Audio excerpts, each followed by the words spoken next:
Today on Aspiring Women, it's AW's 10th anniversary, and Shonda Pierce joins us as a new host.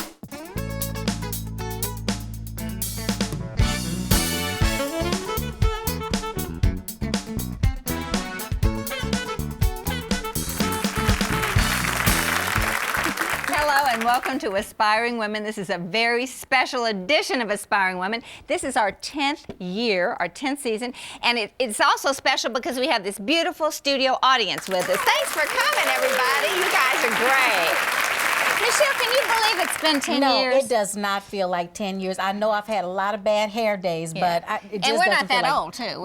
No, so it doesn't. But what's the biggest change in your life in 10 years? Well, let me see. I think when we started doing Aspiring Women, I was on my second book. Now I'm on my 31st book. Oh, goodness gracious. I've acquired brother-in-laws, sister-in-laws, 2 nieces, 2 nephews, and I've become the mommy to 2 Shih Tzu puppies. Yes. Well, I had 2 little granddaughters when we started this show, and now I have 10 grandchildren. Can you believe that? Well, of course, another big difference is Tammy's not here. Yes! Where is Tammy? Well, Tammy has decided to focus on her family, which includes a new grandson, and she is just being inundated with ministry opportunities and writing, and she's just doing great. So we do miss her, and we're going to miss her. Yeah, that's true. We wish you well. Yes. Well, when it turned out we needed to find a new host, we wanted to find a friend, a girlfriend, the kind of gal you want to be around whether you're working on a TV show together or just hanging out. So we went to our show archives and found someone who has been a guest on Aspiring Women since our very first year on the air. In fact, we liked her so much that she's been on more AWs than any other guest. And we know that you're going to like her too. We were just excited about indoor plumbing. I'm Shonda.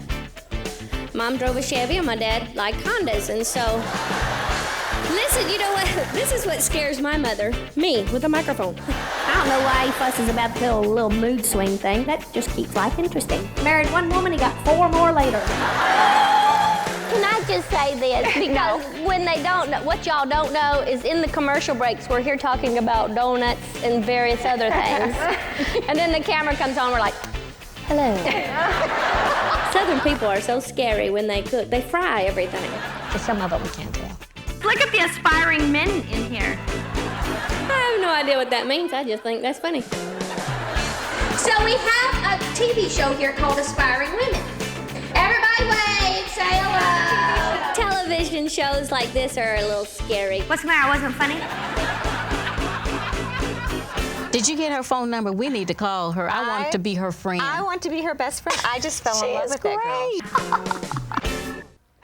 Please welcome our new Aspiring Women co-host, Shonda Pierce.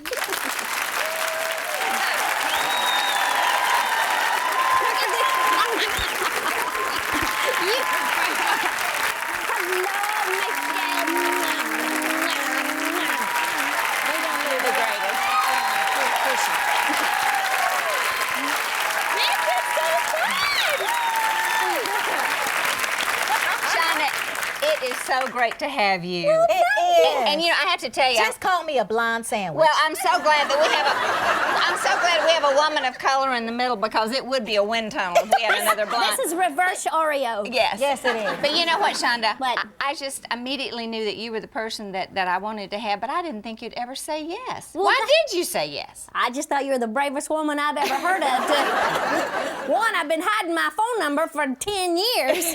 You finally found it, but it is a blessing. Thank you all for inviting me. Well, we're so excited to have you, and we were talking about the different things that have happened over the 10 years we've been together. What about you? Have there been any big changes in the last 10 years? Yeah, started out at a size 4. Let's not talk about that. Yeah, let's not go there, Shonda. I have a daughter who is married. Congratulations. Yes, she is. Couple weeks ago. Actually, yeah, she got married not too long ago. She's doing very well. She lives in Knoxville, Tennessee, which is not close enough to her mother. And then I have a son who is 18, and he is too close to his mother. So you're an empty nester now, then. I am an empty nester. Of course, he's in college. Honeymoon. Second honeymoon. I cried. I'm still trying to have the first one. I know it. It's kind of overrated. Oh. It is. I'm addicted to the empty nest myself. Are you really? Yes. I worked up a good cry. It was the saddest thing Yeah. when my son came home a few weeks later. Yeah. You'll get over it. Yeah. You'll get over it. It's kind of sick when your teenagers go, Mom and Dad, you're in the hot tub, please. Oh, can we say hot tub on TLN? Yes, we can. You know, this has been hilarious, Shonda, because I've been around you just a short while now, and I'm talking just like you. I know, that's so good. It's bringing out my southern roots, so I'm just warning everybody. I'm gonna be sounding just exactly like her. Well, sitting by Michelle's bringing out my roots, too. And a couple other things. Well, coming up, we'll hear more funny stuff from Shonda's life. You stay tuned.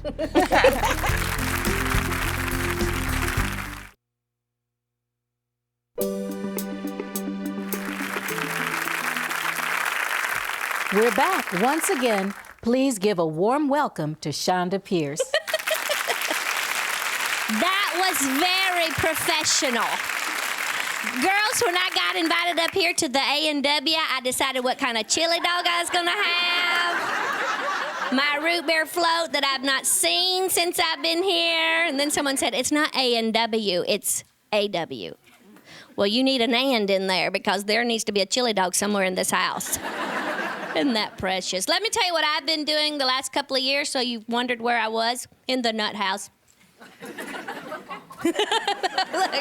That went over like a lead balloon. If you've got nothing to do, you ought to check yourself into a psychiatric hospital. It can be the most actually hilarious thing you've ever been through, if you're not depressed. Now, I went there because I was depressed, so it wasn't as much fun at first. But after the drugs kick in, it's really... I don't know if you've ever gone through the screening process. Now, this was the most intriguing thing I've ever been through. They have the screening process to see if they need to keep you at the psychiatric hospital. Isn't that precious? I think when you roll in there with a couple of cops and a crying husband, they're going to keep you.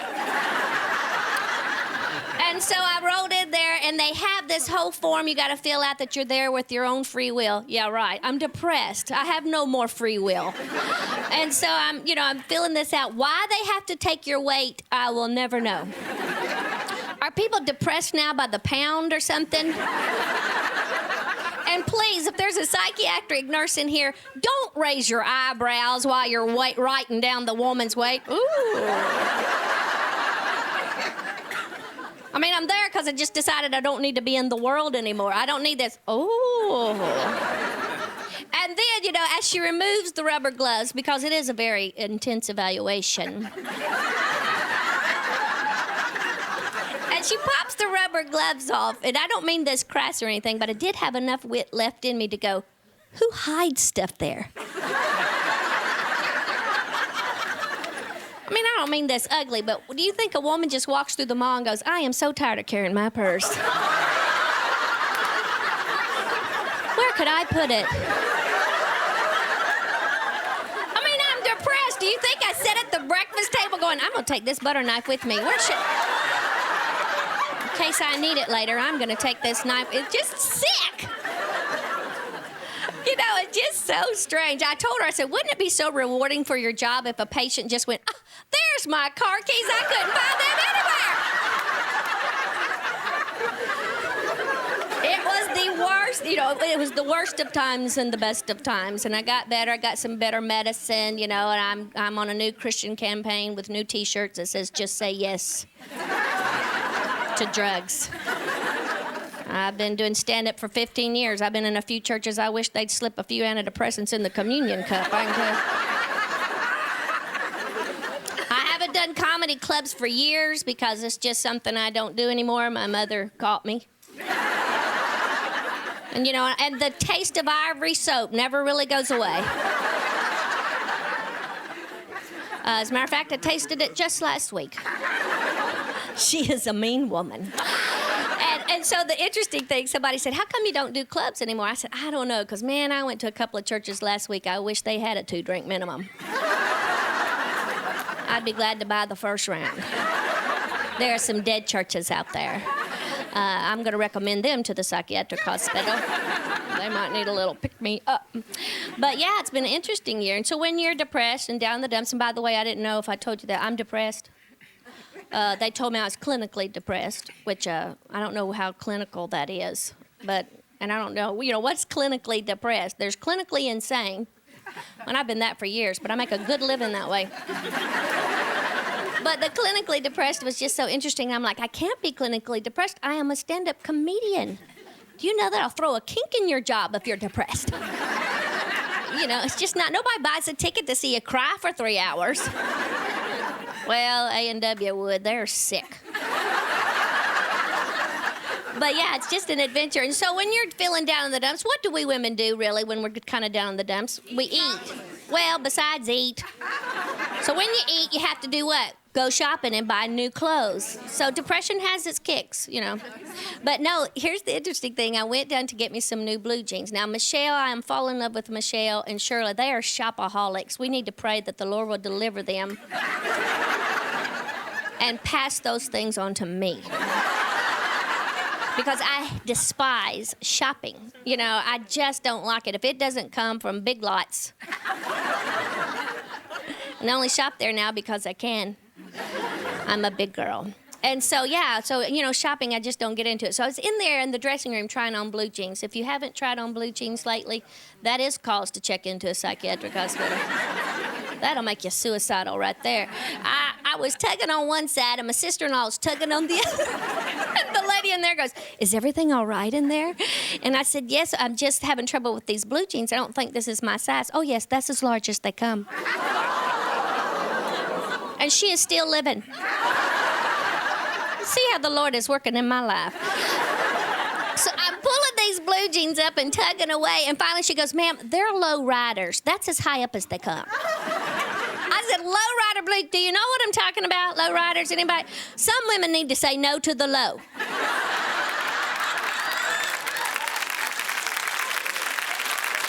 Low rider blue jeans. I said, "Honey, I've had a flat and I'm riding on the rim. These are not gonna work." You know, and she's just pulling away. It was pitiful. And she goes, "Well, let me see." And I stepped out. She goes, "Oh, you look fine. That's just your mushroom top." They have an official term for the amount of flesh that rolls over your low rider. As if we define it, that makes it okay. Your mushroom. Didn't you want to grow up and be a fungus someday? Can you imagine walking into your house and your husband says, "Come here, my little portobello." And girls, don't be tattooing up your mushroom and putting your little earrings on your... If your bling bling is bouncing off your knees, pull your shirt down. It is good to be here. Thanks for having me.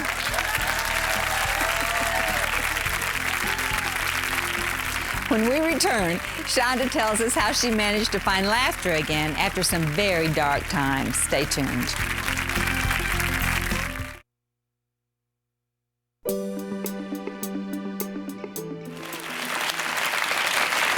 Well, welcome back to Aspiring Women. This is unique. I have lost control of this show now. Yes. But how do I follow and act like that? We are really delighted to have Shonda here on set with us, and we're going to talk about some serious stuff for a change. Is it possible? It's not possible. We're going to try. Go ahead. But really, Shonda, you have been a comedian for over 10 years, but you have what you called your winter breakdown. Tell us what happened. I did a few years ago when I was trying to hide my phone number from you guys. I worked too hard. You know, I wish I had some great... I got an exotic disease feeding children in a third world country.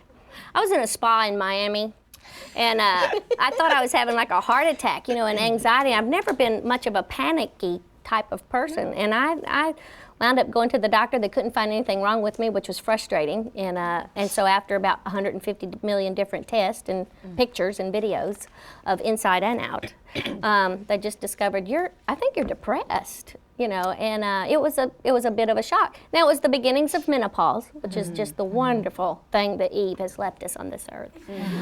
Menopause. And so, but your body does absolutely do a topsy-turvy of your chemistry and everything else. And I must say, I was probably one of those little smart-aleck Christians that just thought, well, you need to pray more, or have you been anointed or delivered, you know, and honey, I got anointed so many times I'd slip off the couch just going to the bathroom.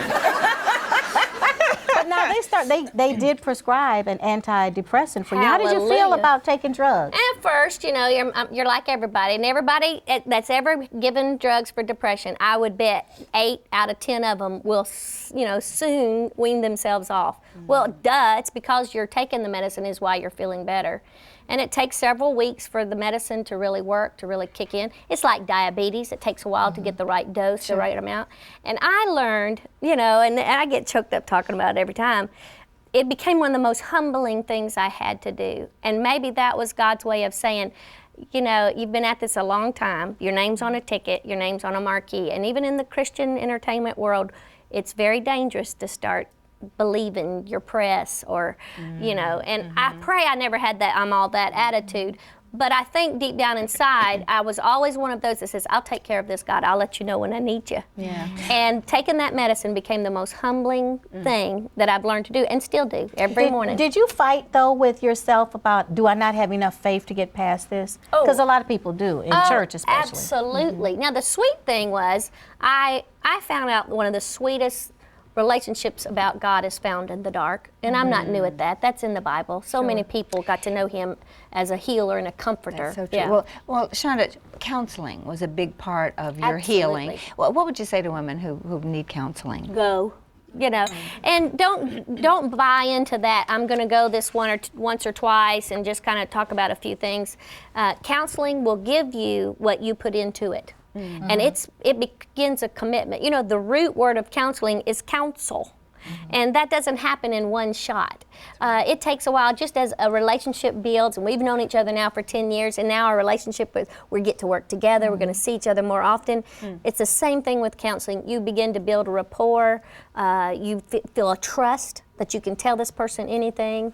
And, you know, the Bible speaks of, there's a verse in James that says, confess your faults to one another so that you might pray together and be made whole. Wow. So that confession and that telling and that talking, that came first, and then the prayer, and then the healing comes. Well, Shonda, you are so open and honest about it, and you're so transparent. What is the benefit of sharing your story so freely with your audiences? Well, you know, one thing, you make a really great living. No. Makes great material, right? You know, when I was in the hospital, and to tell you the truth, when I first had my first bout of depression, I truly thought my career was over. And then the second little relapse, and you will always have a little, you know, you take 3 steps forward and you'll have a slide back a little bit. What was it like to go back out on the road after that? It was great. It was one of the greatest testaments to faith. I let my body tell my brain that it was lying to me. And who are we to say that this organ is any more or less important than any other organ in our bodies? And so as I began to take more medicine, I began to pay attention to nutrition and taking a nap and all of those things. But surely telling the story, even if it's to a neighbor, and I happen to have a microphone, that's what I do for a living, but even to my neighbor and to my friends at church, every time you talk about something from the dark and you drag it out into the light, it can have no more power over you in the dark. That's right. And it is the greatest healing agent in your life. What advice would you give to friends and family of someone who's in a place of being depressed? Well, one, take everything they say very seriously. You know, you knew them in a strong place, you knew them at a strong time, so take everything they say seriously. If they say, I shouldn't be in this world, that's a very, very big warning sign. But at the same time, you can't fix it. And so don't drive yourself crazy trying. The best thing you can do is be. Just be with them and be there. Yeah. Words of wisdom from a very funny lady. More from Shonda, and maybe even a song when we come back. For more on this episode, including Shonda's book, Laughing in the Dark, visit our website at aspiringwomen.tv.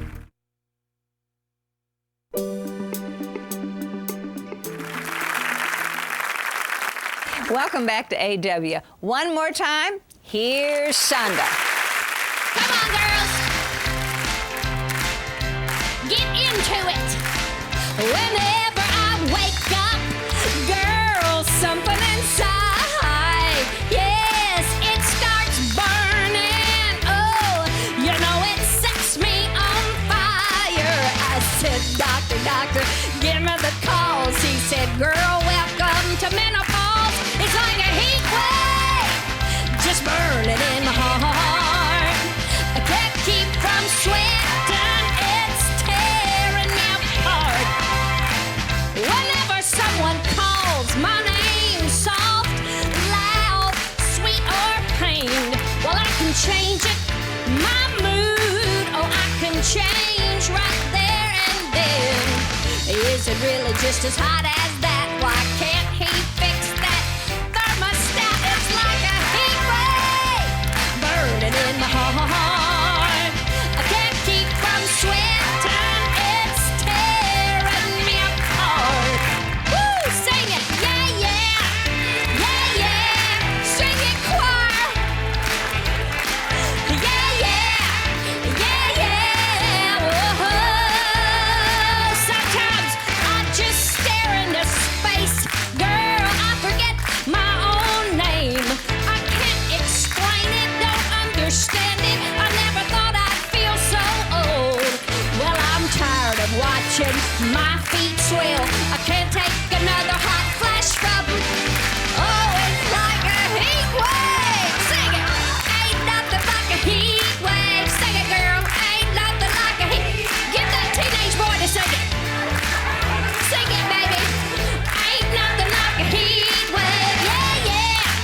Love you. You're terrific. Well, as we conclude, I just want to emphasize how grateful we are to God for making AW possible for 10 years. We don't take this privilege lightly. We're most thankful for the hundreds of lives that have been touched literally around the world. And having Shonda join us, well, it's like icing on the cake. Her life really personifies our message that even good Christian women have struggles. But God is faithful, and in the end, there's always something to laugh about. Thanks to you, our viewers and supporters, for hanging in there with us. You are all aspiring women, and we believe the best is yet to come. We'll see you next time.